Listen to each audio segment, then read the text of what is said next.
guys, welcome to the studio, and yeah, I am here with just a little play video, and I am swatching my Distress crayons. I have loads of Distress crayons that I have accumulated when they have been on sale on websites, and you know, when I've found them in shops and stuff like that, and I've never used them, guys. I just I know how to use them. I've watched videos on how to use them, but I don't use them. So they are sitting here in this box, and I've accumulated quite a lot, and I've already done 2 here. So I have just done some little swatches, using them the way that I think I would use them, rather than the way that everybody else uses them.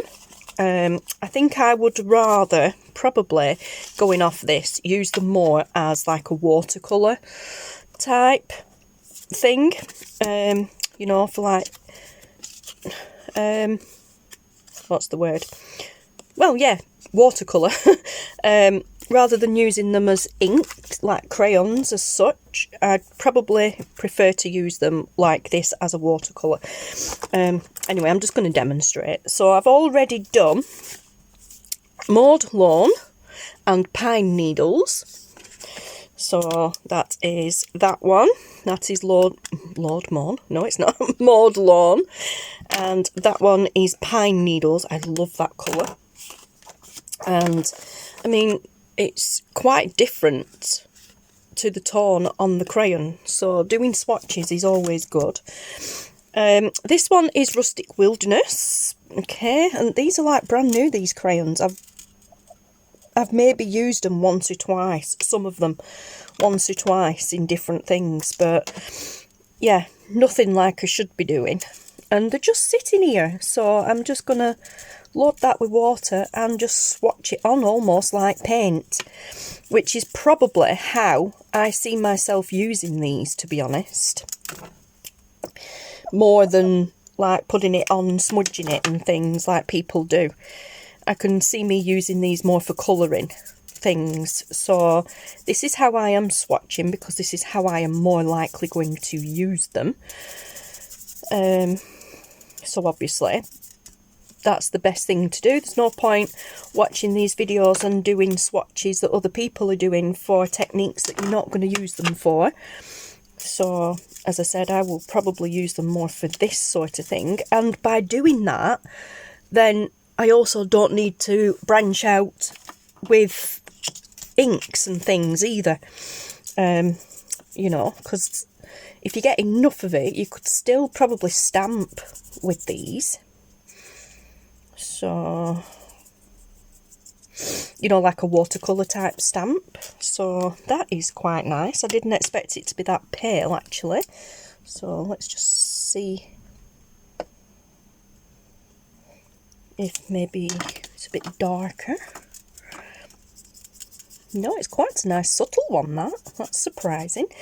Okay, and then what I've been doing is, I mean, I've left it quite light at the top because I want the different variations of colour.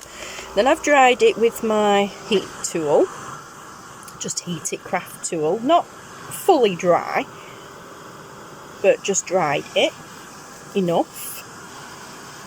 And then what's been left, I've just been like dragging and smushing, because I do that technique quite a bit as well. Alright, so we have that, because I love that side of it. And then on these 2 here, I have actually gone ahead and put a line there. Well, not necessarily there, like it's got to be there, but somewhere around. And then I've used a cloth to smudge, and then I've used my finger to smudge the other one, so I can tell the difference. I mean, a lot of people use baby wipes as well. My baby wipes are in the other room, but yeah, I can't see me doing it like that, to be honest. I can see me smushing with these, definitely. So I think that's how I'm going to swatch. I'm going to swatch as though I would use it for smushing. So that is Rustic Wilderness.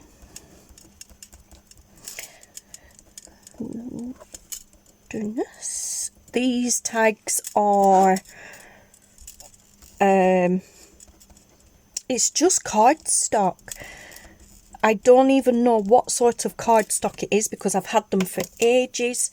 I could find out by going way, way back to when I was doing the 52 tags, handmade tags, by Anne. Ooh, I've forgotten her name now. Anne Brooke, was it? I will link below because I did cut these out to work on these as tag bases for when I was doing the 52 handmade tags, or 52 tags handmade. I don't even know where my tags are. Oh, they're hung up over the other side of the room. But anyway, yeah, so these were just what I cut out. So there's like just short of 50. There might even be more than 52 actually.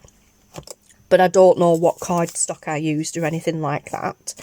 So look at those beautiful tones. I do a lot of smushing and things. So I'm just using normal cardstock because that's what I would use.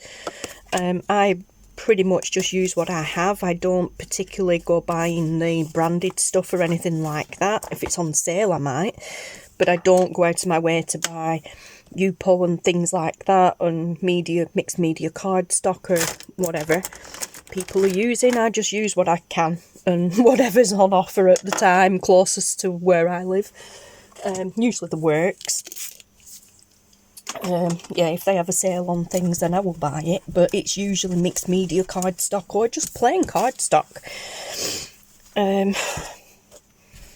But yeah, so we are now going to do shabby shutters because some of these crayons I know I will have in the ink pads, because when I first decided I was going to get crayons I went down the route of getting them in the colours that I already have and know that I like and use, because I thought that would be useful. Obviously use the crayons in conjunction with the ink pads I already have, but then over time, as I said, they've been on offer on websites or I've just come across them and thought, oh, I'll have that set. 90% of the time they're on offer when I buy them because it's not something that I know I'm going to be using all the time, so I don't want to be spending too much money on them for them to just be sat there, which they have been doing for a good few years now. So yeah, now is the time to use them. So it's a good way for me to figure out now how I want to use them, and I definitely think the smushing side of things is the way to go for me.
that colour palette. It's beautiful.